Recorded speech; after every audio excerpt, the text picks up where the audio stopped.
Hi guys, let's get more news about Warriors, but first don't forget to subscribe and leave your like. How car ride home from sack helped pods show build chemistry. A wholesome trend appears to be developing within the Warriors roster, sharing car rides home, and the early returns have been positive to say the least after the Warriors 114-103 win over the Utah Jazz on Tuesday at Chase Center. Guard Quinten Post detailed the impact of his carpool with Dennis Schroeder in helping the new teammates develop a bond that proved to be pivotal against the Jazz when the duo each scored 20-plus points to lead Golden State and star Steph Curry's absence on Warriors postgame.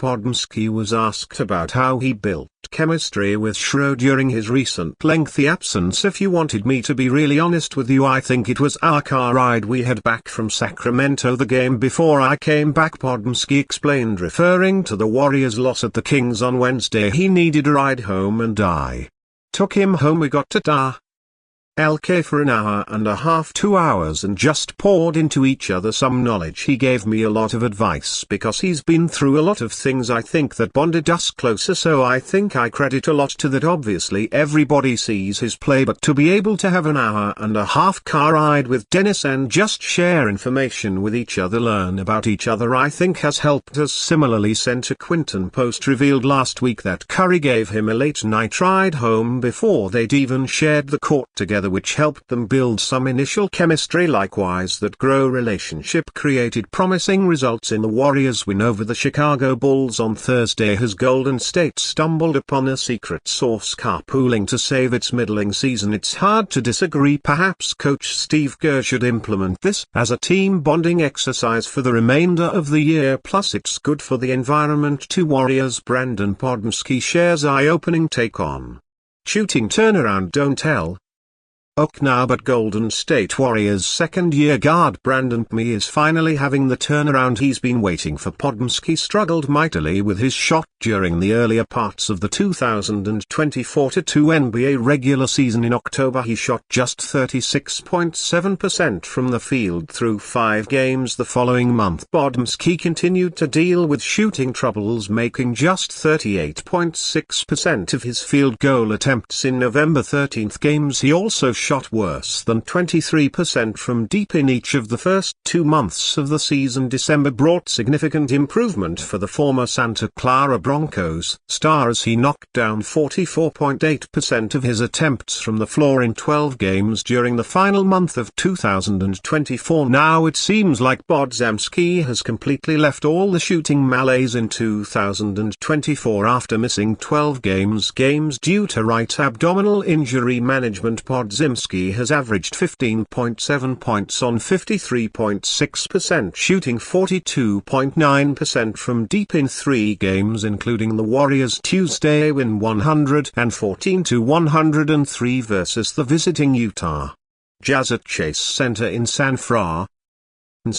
Thunder vs Warriors prediction odds pick spread January 29, 2025. Over that same stretch, he's also posted an incredible 69.6 effective field goal percentage and a 74.6 true shooting percentage. Podomski reflected on the seeming return of his shooting prowess following the win over Utah. "I think I was shooting 15% at one point from 3, and I know that's not me," Podomski told reporters at Tip 95.7 the game, "so just keep doing what I'm doing. I know it's going to balance out in my favor at the end of the day because I put a lot of work into it, so I just tried to stay the course and be consistent with my work habits." Against the Jazz, the 21-year-old Podomski garnered 20 points. He shot 5,412 from the field but was 4 for 11 on shots taken from behind the arc. He was also 646 from the free throw line while adding 7 rebounds, 6 assists and a steal in 32 minutes of action, with 2-time NBA Most Valuable Player Stephen Curry unavailable in the Jazz game. Podomski was among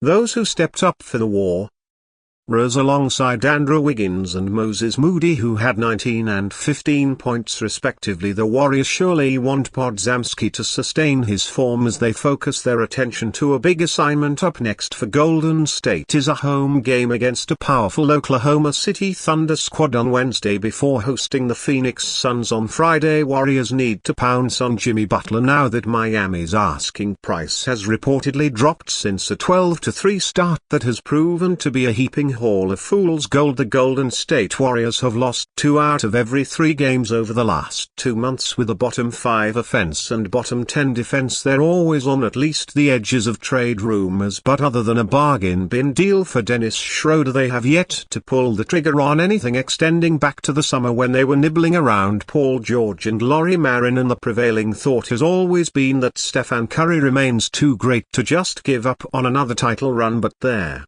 way this team has looked, his season hasn't inspired any realistic hope that there is a trade out there that could vault the Warriors into honest contention, and short of that, ownership in the front office is and has clearly been unwilling to compromise what they believe is still a promising future. This has included most recently and notably rumors around a possible Jimmy Butler trade. The Warriors, whether for negotiating purposes or genuine disinterest given Miami's assumed high asking price, previously made it clear they were not going to get into the Butler business. That was probably smart. Butler on his own isn't going to make Golden State a contender, and he's going to want a big contract extension this summer that will be a pretty tough pill to swallow for any organization given Butler's advanced age. But this is and always has been about price, and with a report on Tuesday suggesting Miami is now willing to take less in return just to get the now thrice suspended Butler the hell away from the team, the Warriors should absolutely be looking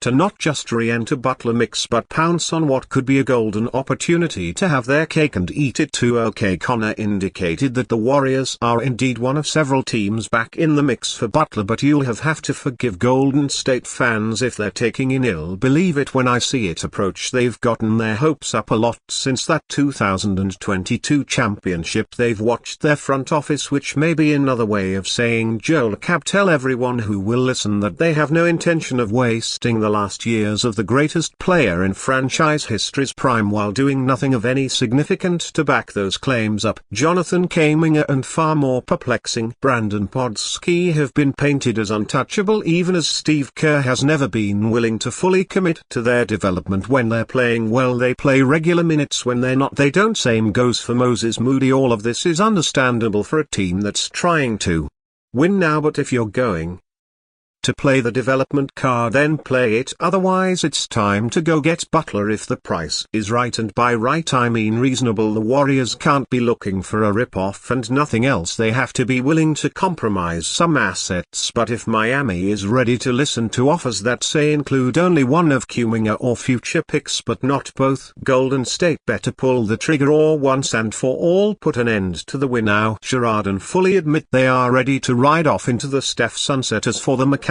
of what a reasonable Butler deal could look like, Andrew Wiggins or Draymond Green would have to be in it, plus more to make that the incoming and outgoing money work. Removing nostalgia, would the Warriors actually be better off trading Green? It's a fair question. Also, would Miami want to take on the salaries of Green and or Wiggins, both of whom have 2 years after this one remaining player options in 2026? Probably not. And you fan, what do you think of the situation of Jimmy Butler? Leave your opinion in the comments.